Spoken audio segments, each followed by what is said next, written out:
गुरु भक्ति योग।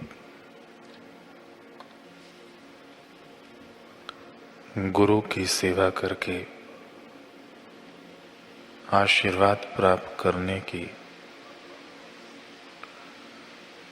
इच्छुक साधकों को कुसंग से अवश्य दूर रहना चाहिए।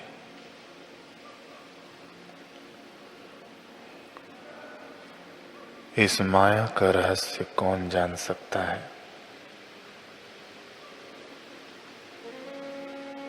जो कुसंग का त्याग करते हैं,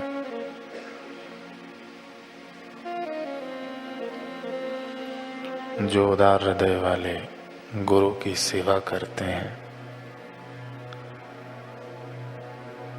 जो अहम भाव से मुक्त हैं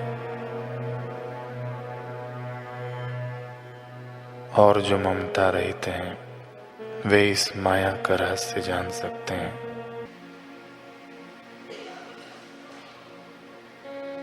जो भक्ति भाव पूर्वक गुरु की सेवा करता है, वह जीवन के परम तत्व को प्राप्त करता है।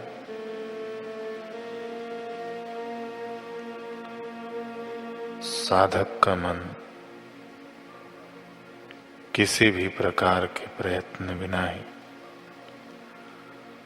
गुरु की सेवा से अपने आप एकाग्र होने लगता है।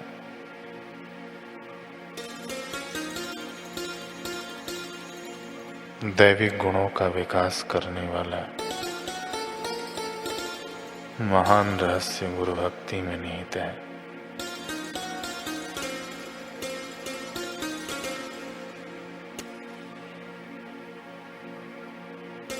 एक महात्मा प्रसंग सुना रहे हैं कि एक बार बहुत पिछड़े हुए गांव का एक व्यक्ति शहर में आया। पूछते पूछते किसी तरह अपने दूर के रिश्तेदार के घर पहुंचा। ठंड का समय था। उसका रिश्तेदार जब जलपान का इंतजाम करने पास की दुकान तक गया तो इस व्यक्ति को पीछे से ठंड लगी। ऊपर नजर दौड़ाई तो समझ गया कि छत पर लगी हुई चीज कोई यंत्र के घूमने से वह आ रही है। इस व्यक्ति ने न कभी पंखा देखा था, न उसके बारे में किसी से सुना था, इसलिए उसे यह भी मालूम नहीं था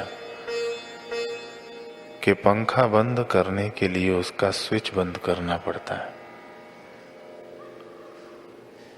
उसने तो अपना डंडा उठाया और पंखुड़ी के बीच लगा दिया।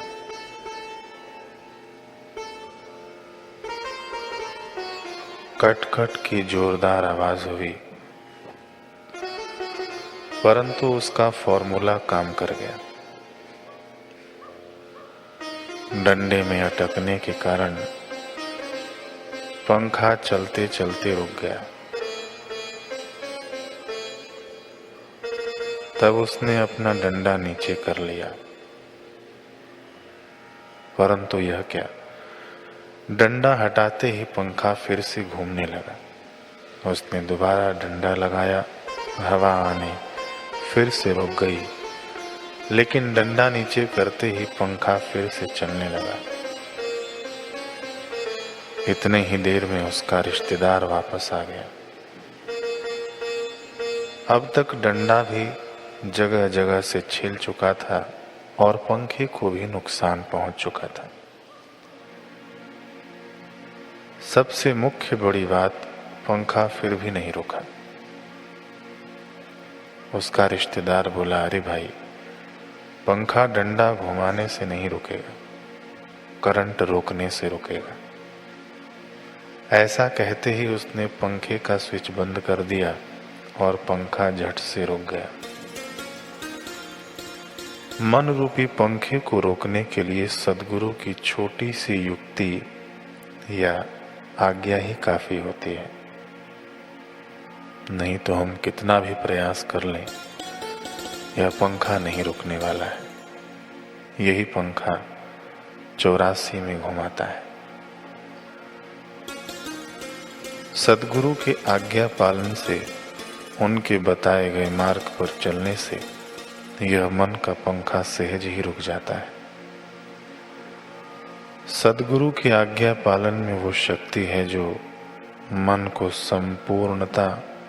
संपूर्णतः जीर्ण कर देती है, मन का विनाश कर देती है। आज्ञा पालन सबसे सरल में सरल भी है और सबसे कठिन में कठिन भी है। गुरु की आज्ञा यदि अपने मन पसंद मिल जाए तो वही आज्ञा सबसे सरल बन जाती है, और यदि गुरु कोई आज्ञा अपने मन के प्रतिकूल दे दें तो वह पहाड़ उठाने के समान कठिन भी बन जाती है। प्रायः सद्गुरु मन को खंडित करने के लिए मन के प्रतिकूल ही आदेश देते हैं।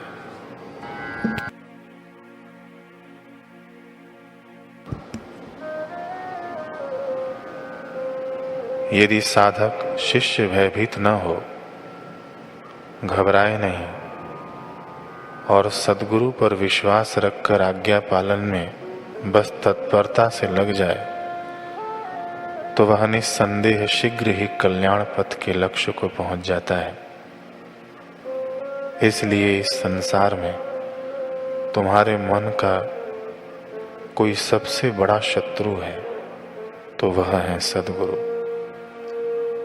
सद्गुरु ही मन के बड़े शत्रु होते हैं। साधक जब से सद्गुरु को अपने अंतः में स्थापित करता है तब से मन का साम्राज्य कुंठित होता जाता है और मन का नाश ही सर्व साधनाओं की पूर्णता मानी जाती है।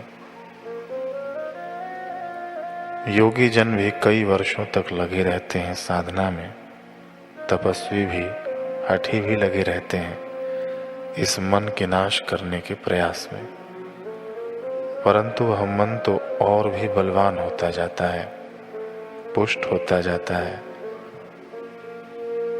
सिद्धियां और शक्तियों के साथ। वहीं गुरु का भक्त मात्र गुरु की आज्ञा पालन में तत्पर रहकर इन योगी और तपस्वियों को कई गुना पीछे छोड़कर शीघ्र ही द्रुत गति से साधना में सबसे आगे निकल जाता है।